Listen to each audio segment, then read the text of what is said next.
Espresso. I'm your host and barista, Zara. Today's talk is going to be about trans feminine and feminine non-binary bottom surgery, specifically vaginoplasty and vulvoplasty. The main things I want to cover are how I do the operation, why I do it the way I do it, what recovery involves, what dilation is all about, and what the risks and complications could be. Let's get started. The main difference between vaginoplasty and vulvoplasty is the creation of the vaginal canal. Of course, for the vulvoplasty, there is no canal. There is a dimple in place of it. Common reasons why someone would choose vulvoplasty is that they do not want to have to dilate for the rest of their life to maintain a vaginal canal. Another cited reason is that they don't feel the need to have one to become who they are, and they don't plan on using it. Although it's not necessarily true, some people feel that they are too old to have a vaginal canal and don't think that they will actually end up using it for sexual purposes.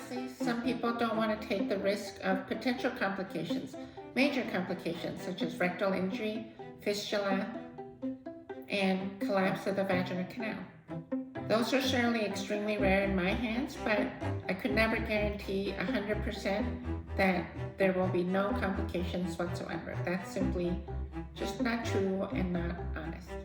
One thing you should know though is that there are no shortcuts taken in the vulvoplasty. Everything else is still created exactly the same, of course, except for the vaginal canal portion. If patients do decide in the future that they want to have a vaginal canal reconstructed in whichever way is available, meaning a skin line type of vagina, a peritoneal pull-through type of canal lining, tunica, or even colon, it is still possible. Of all the vulvoplasties I've made, I haven't had anyone come back to me to have a vaginal canal created. It doesn't mean that they didn't go elsewhere to have it done. That would be completely fine. But I just haven't had anyone come back even from other places where they had their vulvoplasty. So I think that folks that do choose having vulvoplasty, they've really thought it through. Otherwise, I'd be seeing a lot more of them. A lot more of them wanting to have the canal done, I mean. Let's talk about vaginoplasty then. It is a major procedure, no doubt about it. It is done under general anesthesia. Currently, I keep patients in the hospital for 3 days, both for vaginoplasty and vulvoplasty. The specific things about how I approach vaginoplasty, I'm gonna list out. So first of all, I do things in 2 stages. The first stage is called vaginoplasty. The second stage, which is done about 5 months later, is called a labiaplasty. The second stage, labiaplasty, is optional. Not everybody wishes to come back to have that done, but that's up to the patient. Opposite to popular belief, the second stage is not an outdated way of doing it. I'm not the only one doing it that way. And so my reasoning is that trying to cram everything into the first stage, meaning the vaginoplasty, and trying to add all the little aesthetic details to it, they tend not to survive the process because it swells so much after surgery, and they tend to blur out or fade out and flatten out all the little features over time. And so I do see many patients coming from other places that where they've had good surgery, good result, but they feel like they've lost a lot of the aesthetic features of the vaginoplasty, and so they come to me or other places that offer 2 stages to have the labia minora recreated or created for the first time, the clitoral hood, clitoral column, and any other aesthetic adjustments that need to be done to make it look as natural as possible. The second thing that is pretty specific to how I do it is that the urethra, where we pee from, is just urethra. It sounds pretty simple. It sounds silly that I even bring this up, but there are different ways of creating that portion of the vulva. And so one of the things I always tell my patients is that our urethras, mine and yours if you're transgender, they're just simply larger than any cis natural woman's urethra, and that's okay. During surgery, I do shorten it to female length, but I also decrease its girth. But there is a limitation as to how much I can decrease it before I get into the realm of possibly stricturing the urethral canal, and I certainly do not want to do that. And so again, the urethra is just a urethra. I don't use any part of it to make part of the vulva because, you know, again, the obvious thing is that no cis woman has urethra anywhere in their vulva. I promise you that. No one has it, so why put it in trans women? It just doesn't make sense to me. I'm very vocal about this, so you'll hear me talk about this all the time to every patient that comes through. I do get patients who have urethra placed outside on their vulva, and of course they come to me, and maybe it's biased because they know that I don't do it that way, so they come to me because they're having problems with it. Again, it doesn't necessarily mean that you're going to end up with problems. I just think that it's very unnatural to put it on trans women urethra outside. And so the problems associated with it is that it tends to bulge.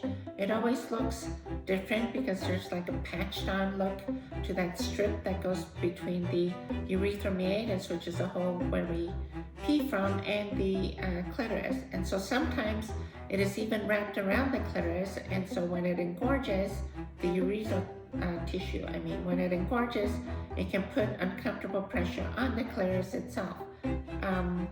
It can be bulgy and prevent or at least make it hard for penetration, whether it's dilation or for sexual purposes. And so I am very much against it, but I do cut them out for those who have it and have problems with it. So that's my take on the urethra. The third specific thing about how I do vaginoplasty is that the lining of the canal is skin only. This could be a combination of penile skin and excess scrotal skin, or it could be all scrotal skin. It really depends on what tissues are available to build them. But if someone doesn't have enough skin for whatever reason, then I take graft from like the groin, hip area. And the sacrifice is that I do take a chunk of tissue, sometimes from both sides, but the end result is that you have a rather long scar, but it's only a line, about 8 inches long. It tends to heal very well. Other options for vaginal lining are peritoneal lining, tunica vaginalis, and even xenograft, which means graft coming from an animal source that's obviously been processed and ready for human use. So those are the specific things about how I do it. The rest of it I think is pretty common among expert gender surgeons of how they make the vulva.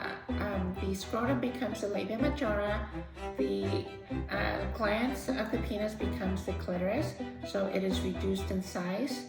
All the nerves leading up to the glans are also preserved. The aim for depth of the vaginal canal is typically 6 inches, and a patient would have to dilate in order to maintain the health of the vaginal canal.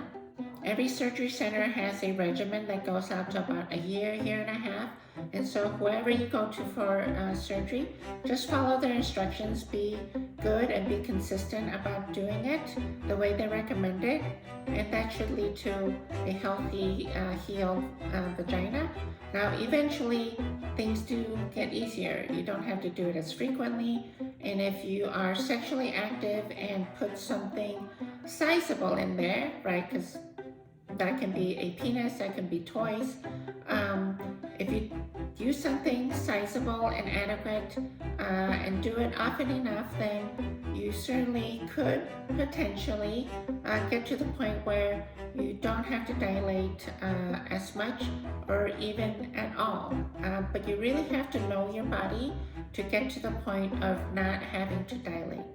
If you're having trouble with dilation, then of course, at any point, contact your surgeon's office, and we all have tips and tricks and things like that to help patients overcome whatever challenge they are facing. Don't let it go. That's probably the biggest mistake. Don't let it go because it can close on you really quick. The vaginal canal is located in the anatomically correct position, so trans vaginas aren't in some weird corner of the pelvis or anything like that. It's right where it belongs. It's down in the perineum, just above the anus is the introitus, right, the entrance to the vagina. And of course the canal follows the same path, which sits right above the rectum and below the bladder. Now, what's recovery like? For me, patients stay in the hospital for 3 days, but you start getting up usually day 2 after surgery, and you restart your hormones at day 3. Dilation in general is anywhere from 6 to 8 days. I personally follow 6 to 7 days, depending on when the surgery is done and when the post-op appointment lands on. There is vaginal packing in the canal to allow the lining to heal, regardless of what type of lining it is. And so that gets taken out. It's a really weird experience, taking out the packing. But then my staff helps you dilate.